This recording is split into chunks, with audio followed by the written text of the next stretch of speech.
Hello, good evening students. आज हम लेंगे हमारे इकोलॉजी का चैप्टर 14 के अंदर आपके चैप्टर का नेम है इकोसिस्टम। तो इकोसिस्टम जो है, फर्स्ट हम उसका क्राइटेरिया देखेंगे या फिर आप कह सकते हो इंट्रोडक्शन ऑफ इकोसिस्टम कि एक्चुअल में इकोसिस्टम है क्या, टर्म किसने दी। तो नीट पॉइंट ऑफ व्यू से ये बहुत इंपॉर्टेंट है। आपको मैंने पहले भी बताया कि अप्रोक्सीमेटली 10 क्वेश्चंस जो हैं वो किस में से आते हैं, आपकी इकोलॉजी वाली यूनिट से। सो फर्स्ट हम बात करते हैं इकोसिस्टम की। तो ध्यान रखें, इकोसिस्टम बेसिकली है क्या? Ecosystem is a symbol of nature, मतलब एक पूरी लाइफ जिसके अंदर सब कुछ आ जाता है, that symbol of nature is ecosystem. Symbol of nature, और यही चीज सिंबल ऑफ नेचर ही बताया था किसने? एजी टेंसले ने। तो वर्ड इकोसिस्टम और टर्म इकोसिस्टम कुछ भी कहो आप, इसको किसने दिया है? एजी टेंसले ने। और उन्होंने कैसे डिफाइन करा है इसको? Symbol of nature. So term ecosystem given by AG Tansley. ये नीट का क्वेश्चन है बेटा, इसको थोड़ा याद रखना। ओके, अब हमें ये मालूम है कि यूनिट ऑफ नेचर क्या होगा। अगर मैं आपसे पूछूं what is unit of nature, तो आप क्या कहोगे? Unit of nature is ecosystem. मैं ये भी तो कह सकती हूं smallest structural and functional unit of nature. Smallest structural and functional unit of nature क्या है बेटा? Eco system. अब आप ध्यान रखें, जब हम बात करते हैं इकोसिस्टम और इकोलॉजी, तो इकोलॉजी इकोसिस्टम के फादर कौन है? That is EP Odum. ठीक है ना? तो ध्यान रखें, ओडम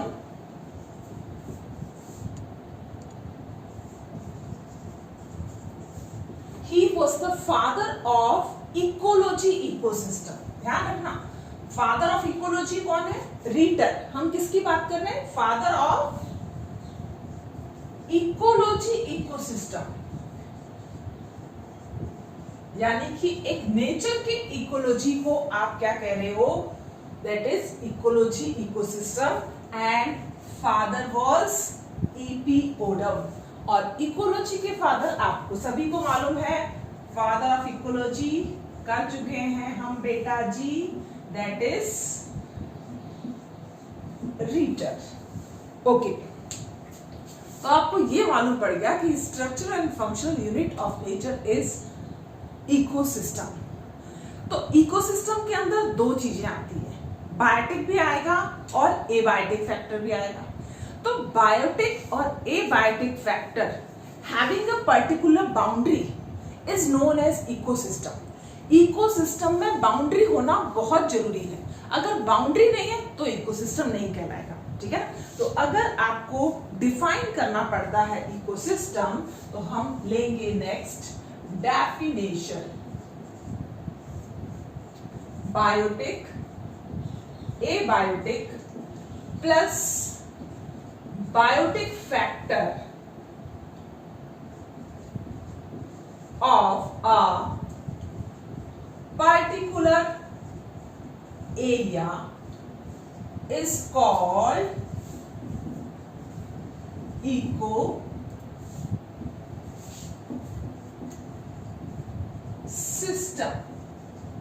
अब आप देखिए, abiotic and biotic factor of particular area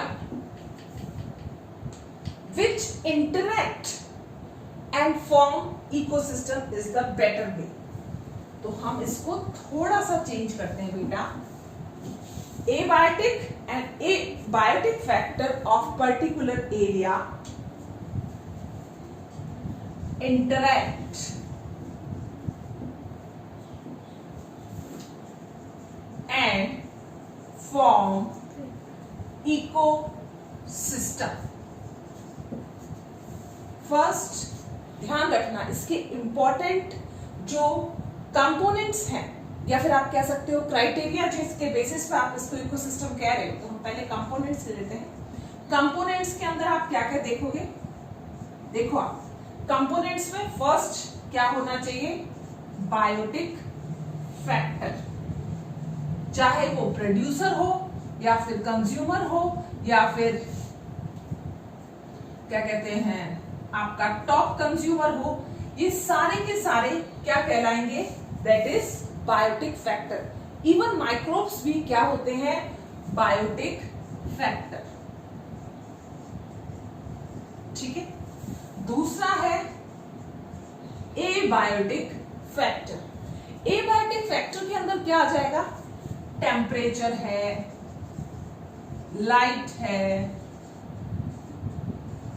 humidity है, बहुत सारे फैक्टर्स जो हैं, जो भी उसके आसपास एक्सटर्नल जो फैक्टर्स होंगे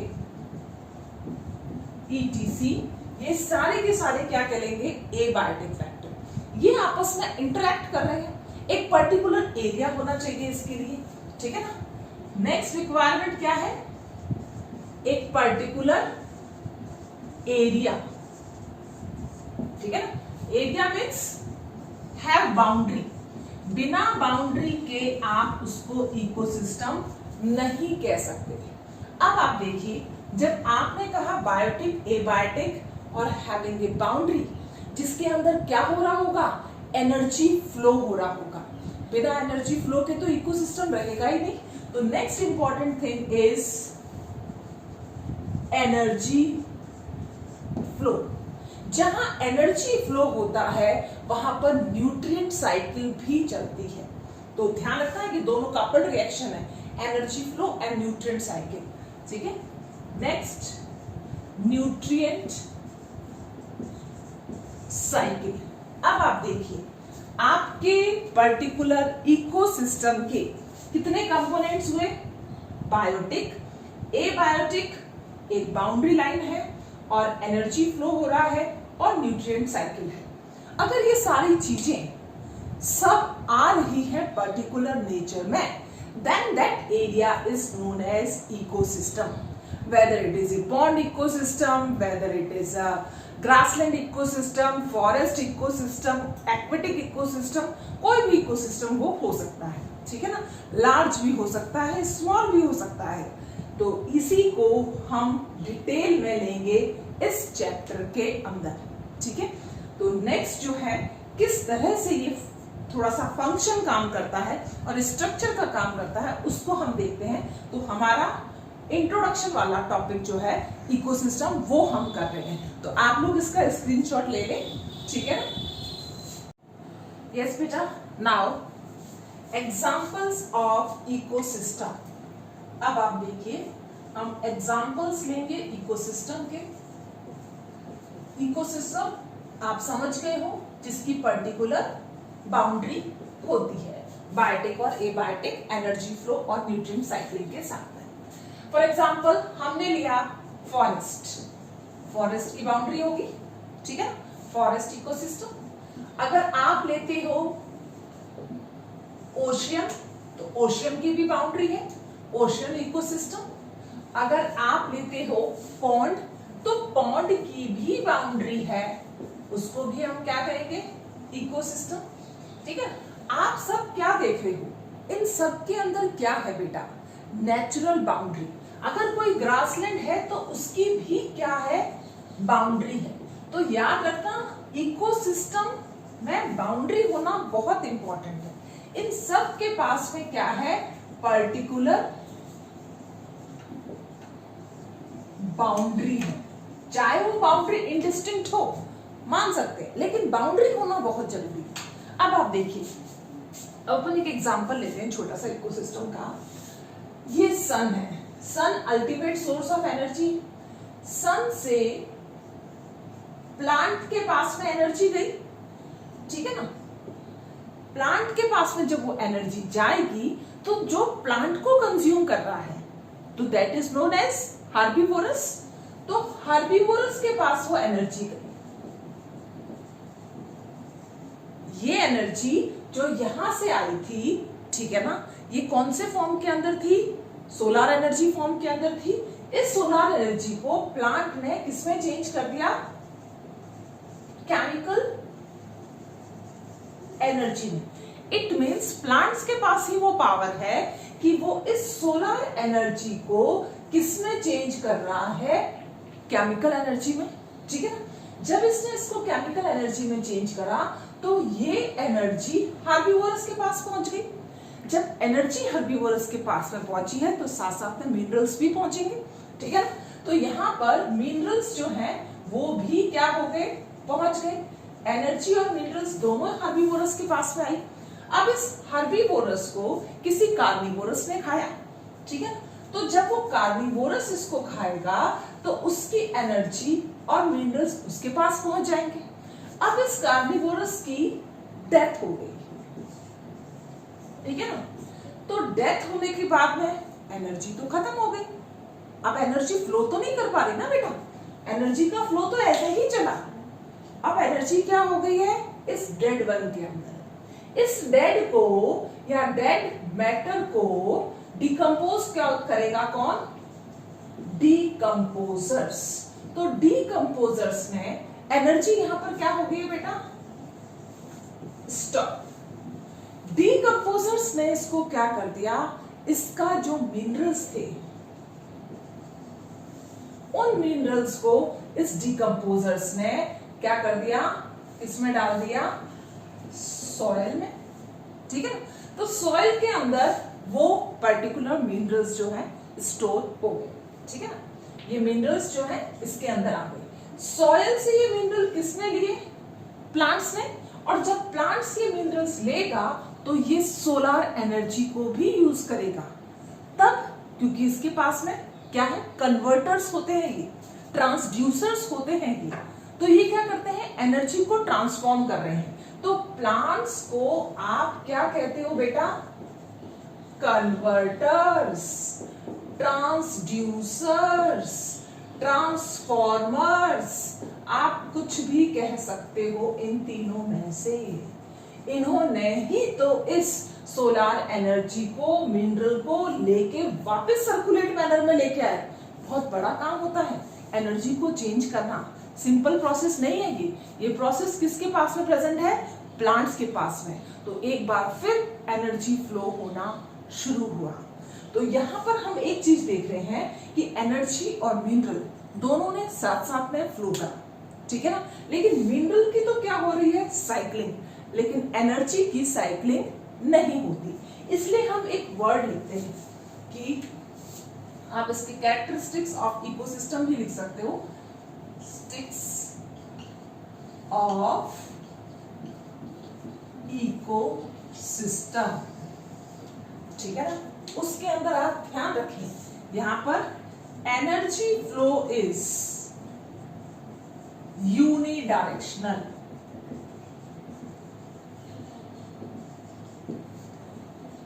nutrient cycle, nutrients flow in cycling manner. ये दोनों कंक्लूजन आपको ऊपर वाले एग्जाम्पल से समझ में आए। अब सोचो अगर इसके पास सर नहीं होता प्लांट के पास में तो इतनी जल्दी कहां से सप्लाई कर पाता एनर्जी को? तो यहां पर कंटिन्यूअस फ्लो ऑफ एनर्जी चाहिए।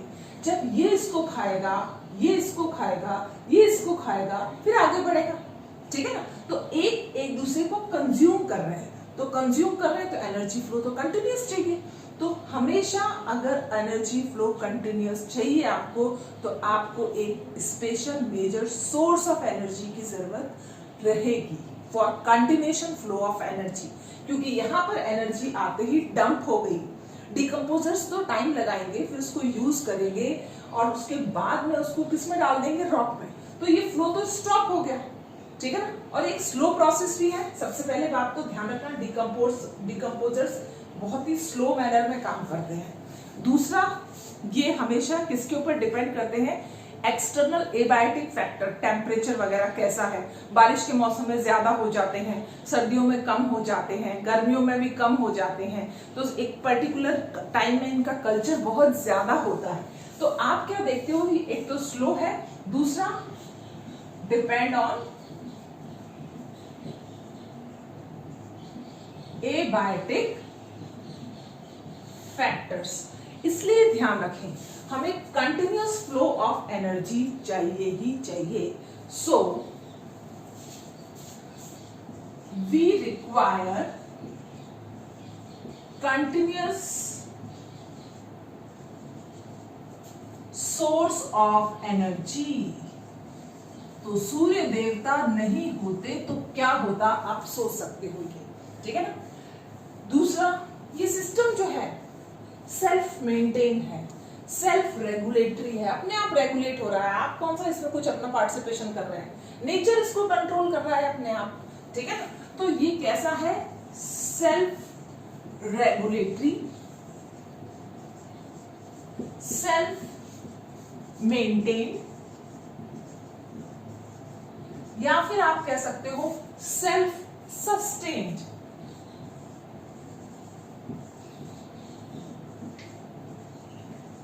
इस तरह का प्रोसेस है ये आपका क्या, दैट इज द इकोसिस्टम। एक चीज और ध्यान रखें, हमने यहां पर भी कहा था कि पर्टिकुलर बाउंड्री होती है, ठीक है ना। दैट बाउंड्री मे बी इंडिस्टिंक्ट और नॉट क्लियर। ऐसा तो नहीं है कि ग्रासलैंड खत्म हुआ और फॉरेस्ट शुरू हो गया, ठीक है ना, रिवर खत्म हुई और ओशन शुरू हो गया, तो बीच में ट्रांजिशन जोन तो आपको हमेशा मिलेगी ही मिलेगी, जिसको आप एस्चुरीज कहते हो, इकोटोन कहते हो, और भी बहुत सारे नाम होते हैं इसके, जिसकी बायोडाइवर्सिटी सबसे ज्यादा रिच होती है। तो हमेशा ध्यान रखना, यहाँ पर ecosystem have boundary, ecosystem have इंडिस्टिंक्ट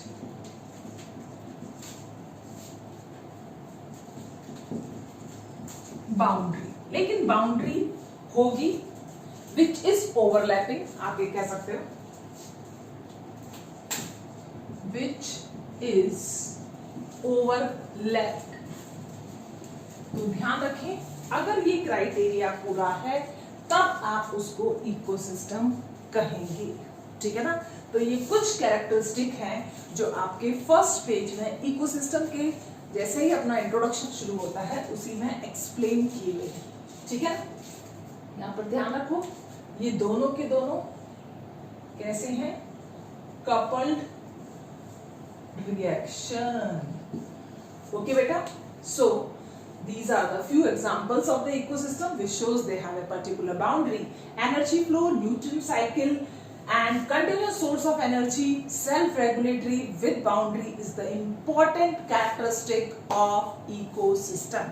तो पहले आप इसका स्क्रीनशॉट ले लीजिए, फिर हम आगे बढ़ते हैं, ठीक है ना। तो नोट्स पूरे आपके क्लियर होने चाहिए। यस बेटा, now next types of ecosystem. तो नेक्स्ट हम लेते हैं टाइप्स ऑफ इकोसिस्टम। तो सबसे पहले लेंगे हम on basis of size, on basis of size. देखो, साइज के बेसिस पे इकोसिस्टम बड़ा भी हो सकता है, छोटा भी हो सकता है। तो सबसे अगर आपसे पूछा जाए मेगा इकोसिस्टम, मेगा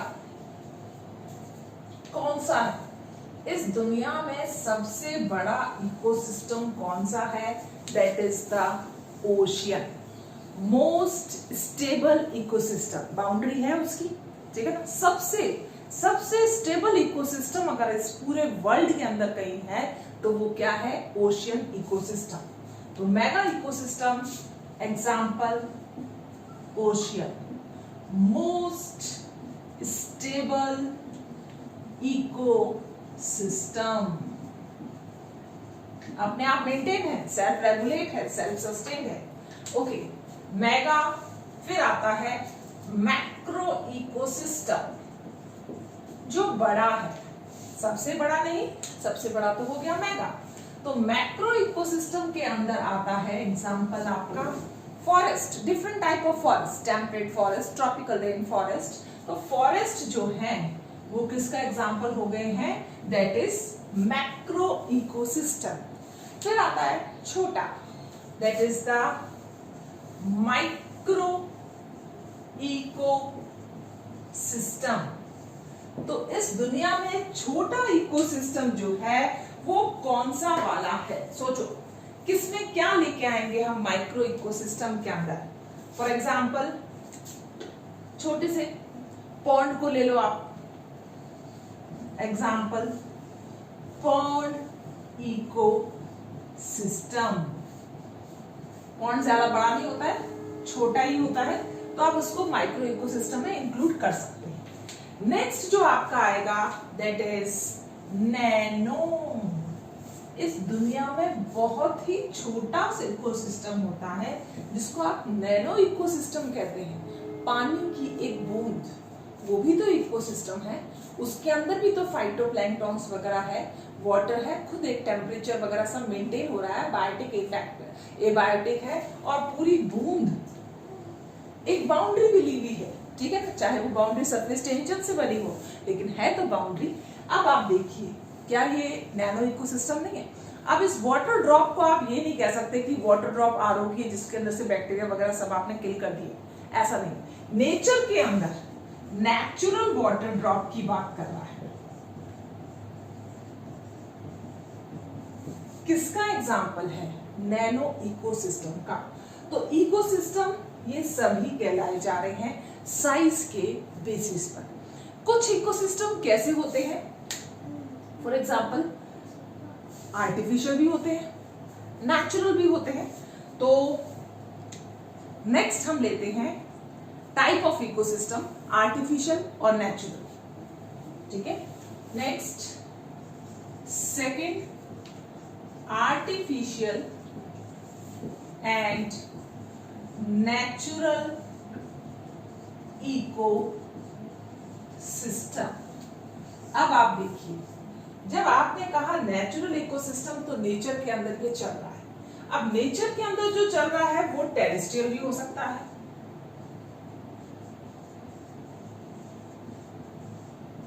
और वो एक्वेटिक भी हो सकता है।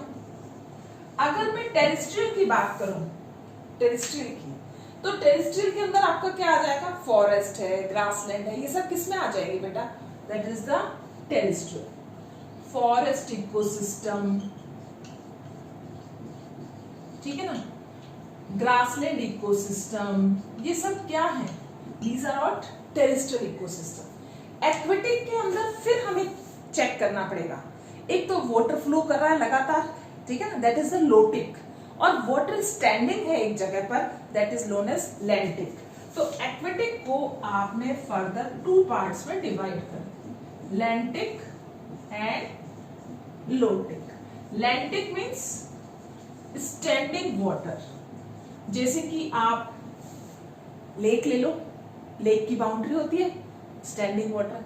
पॉन्ड को ले लो आप, ठीक है ना, तो एग्जाम्पल लेक, पॉन्ड एक्सेट्रा।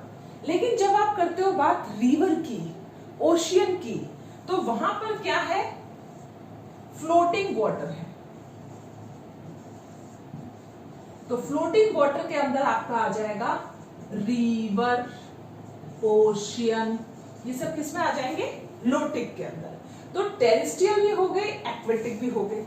उसी तरह से आपके आर्टिफिशियल में भी टेरेस्ट्रियल भी है बेटा और एक्वेटिक भी है। जैसे एक्वेटिक का एग्जांपल ले हम, एक्वेरियम, ये भी क्वेश्चन आया हुआ है। एक्वेरियम क्या है, आर्टिफिशियली किसी पर्सन के थ्रू कंट्रोल हो रहा है, तो आपने उसको क्या कहा है, एक्वेरियम इकोसिस्टम। उसी तरह से टेरेस्ट्रियल की बात करें तो आप देखो एक एग्रीकल्चर क्रॉपलैंड है, तो वो किसका एग्जांपल हो जाएगा, टेरेस्ट्रियल का। सो क्रॉपलैंड, ये क्या है, आर्टिफिशियल। तो अब आर्टिफिशियल और नेचुरल इकोसिस्टम में कुछ डिफरेंसेस हम लेंगे जो हमें आने चाहिए। जिसके ऊपर नीट में क्वेश्चंस भी आए हुए हैं। तो हम देखते हैं नेक्स्ट अपनी स्लाइड के अंदर आर्टिफिशियल और नेचुरल के बीच में डिफरेंसेस। तो आपको टाइप्स ऑफ इकोसिस्टम मालूम होना चाहिए, डिफरेंट टाइप्स के बेटा, टेम्परेरी भी है, परमानेंट भी है, they are many types of ecosystem. Okay, so first take the screenshot. Okay बेटा, yes beta, now we take next thing, that is the difference between the natural and the artificial ecosystem. Natural ecosystem and artificial ecosystem.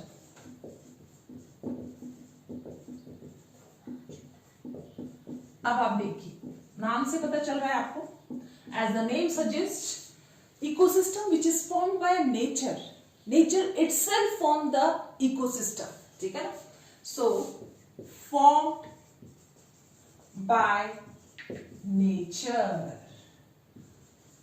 this is not formed by nature.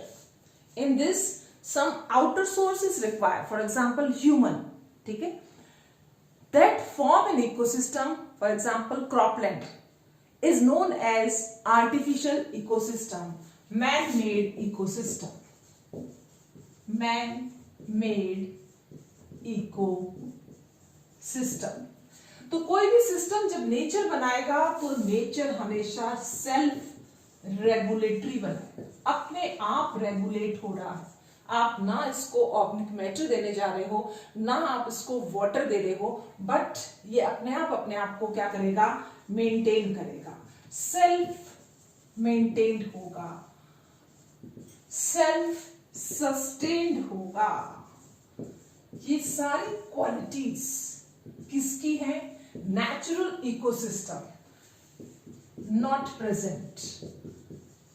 आप ही को regulate करना पड़ेगा, आपको organic matter देना पड़ेगा, आपको fertilisers देने पड़ेंगे, आपको वाटर देना पड़ेगा, दैट इज नॉट, और ये भी नॉट सेल्फ सस्टेन, सॉरी। यहां पर देखिए आप, जब हम देखते हैं फूड चेन या एनर्जी फ्लो की बात करते हैं, तो यहां पर जो भी फूड चेन होगी वो हाईली कॉम्प्लेक्स भी होगी और लॉन्ग भी होगी, क्योंकि सभी क्या कर रही है, एनर्जी फ्लो के अंदर पार्टिसिपेट कर रही है। तो यहां पर फूड चेन क्या है, कॉम्प्लेक्स है, ठीक है ना। यहां पर फूड चेन जो होगी वो कैसी होगी, सिंपल,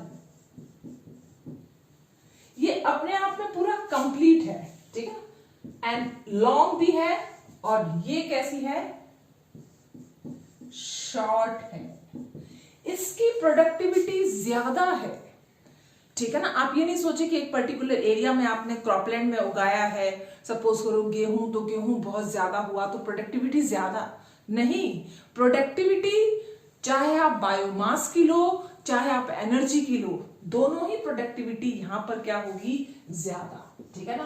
तो प्रोडक्टिविटी इज हाई, यहां पर क्या होगी, that is less in amount. तो ये जो इकोसिस्टम बनेगा ये कैसा है, दैट इज स्टेबल। ये स्टेबल नहीं है, ये कैसा है, अनस्टेबल।